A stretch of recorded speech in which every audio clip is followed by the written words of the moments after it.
Sejam todos muito bem-vindos à TV SBU, na cobertura do 15º Congresso Internacional de Uro-Oncologia aqui em São Paulo. Eu tenho a honra de receber aqui hoje o Dr. Ricardo Zordan, urologista, coordenador do Vigia SUS, um programa do PROAD do Hospital Moinhos de Vento. Seja muito bem-vindo, obrigada por estar aqui conosco. Eu queria começar com a explicação do que é o PROAD.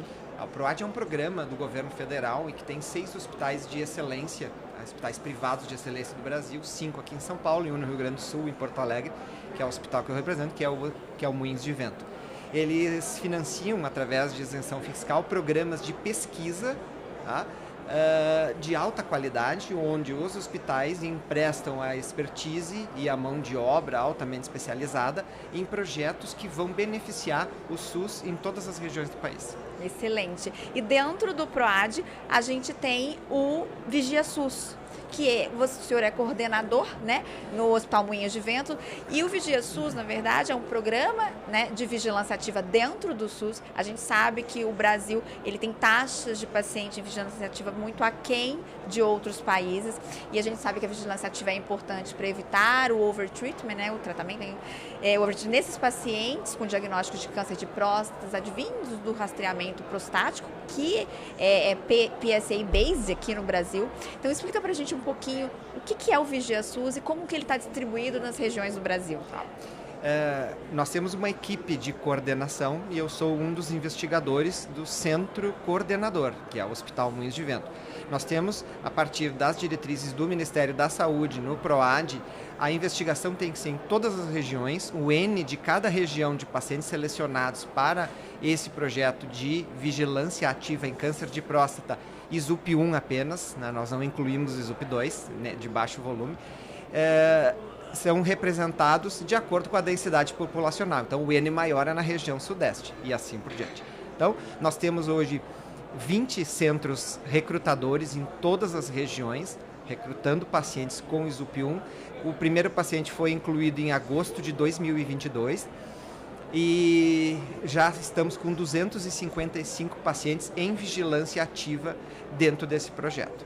O objetivo dele é avaliar, além de ser uma corte contemporânea, nós temos análise imunistoquímica, nós temos ressonância magnética na entrada e no acompanhamento, revisão central por uropatologista de todas as biópsias de todos os centros do país. Então o projeto patrocina inclusive o transporte, tem pagamento inclusive por paciente incluído para o centro recrutador e o pagamento de todos esses exames, tá?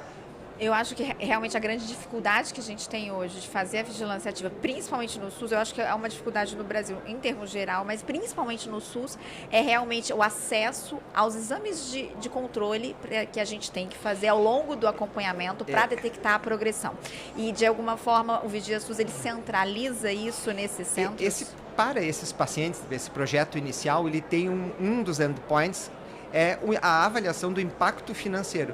Porque no momento que eu coloco um paciente no SUS em vigilância ativa, são horas a menos de bloco e horas a menos de máquina de radioterapia que vai sobrar recurso para o tratamento de câncer de mama, câncer de esôfago, pulmão e outros. Então, nós queremos notar, com o estudo do impacto financeiro, se a estratégia de vigilância ativa no câncer de próstata no SUS é mais custo efetivo do que um tratamento radical precoce. O Brasil, nós temos também uma dificuldade em vigilância ativa, porque nós não temos a prática de fazer isso, nós incluímos pouco. No ano 2010, no mundo, no hemisfério norte, cerca de 5 a 8% dos pacientes com qualquer diagnóstico de câncer de próstata, em qualquer grau, entravam em vigilância. Hoje já são 40%, quase 50%. Ou seja, no hemisfério norte não existe a possibilidade de um paciente com Gleason 3+3 não fazer vigilância ativa. É a conduta preferencial. Um endpoint do Vigia SUS, inclusive, é avaliar a percepção dos urologistas do centro. Antes de eles iniciarem o recrutamento de pacientes, o urologista e o oncologista que estiver envolvido no caso preenche um questionário sobre a sua percepção da vigilância e depois, a cada ano, eles vão respondendo esses questionários para saber o quanto ele se sente confortável em aplicar esse tipo de tratamento em pacientes de ISUP-1. Muito interessante. E os resultados em 1 ano e meio são espetaculares. Os colegas se sentem muito tranquilos em fazer depois que começa. E sempre tem várias restrições, que são restrições e tabus que nós temos, e os resultados da vigilância ativa no mundo são espetaculares, né? Nossa, excelente. É uma excelente iniciativa para os nossos pacientes do SUS e a gente espera muito que isso realmente, né, mostre resultados positivos, sejam financeiros, para que a gente tenha mais essa prática, né, que infelizmente no Brasil a gente sabe que ainda é bem pequena. Em 1 ano e meio de inclusão de pacientes, nós já temos resultados preliminares. Alguns deles são as discrepâncias entre os exames de ressonância no Brasil inteiro, principalmente na técnica de aquisição de imagens e na configuração dos aparelhos, em 1,5 Tesla, 3 Tesla, ou o protocolo de PIRADS utilizar diferentes métodos de aquisição que não são os padrões do protocolo PIRADS. Tem também uma discrepância na análise patológica maior do que eu aceito pela literatura. A literatura entre 7,5% e 10%. Tá? E isso é um endpoint muito interessante, porque vai exigir alguma atitude da Sociedade Brasileira de Patologia na formação de uropatologistas ou numa qualificação na área da avaliação do câncer de próstata pela patologia.